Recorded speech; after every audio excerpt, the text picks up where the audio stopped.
রাসূলের হাতকে শক্ত করে আঁকড়ে ধরেন তার প্রিয় চাচা আবু তালিব।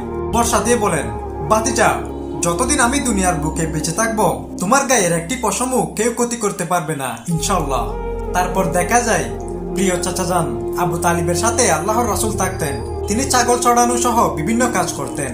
এমনই একদিন তিনি দেখতে পান যে তার অহংকারী চাচা আবু লাহাব একজন দাসীকে অন্যের কাছে বিক্রি করে দিচ্ছে। তার স্বামী সেটা না করার জন্য আবু লাহাবকে অনুরোধ করতে থাকেন, কারণ সে অসুস্থ অবস্থায় আছে।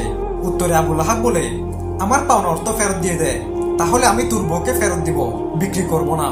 তখন পাশে থাকা নবীজি তার চাচা আবু লাহাবকে বলেন, চাচা যান, আপনি তাকে ছেড়ে দিন না, আমি নিজেই আপনার অর্থ ফেরত দিব।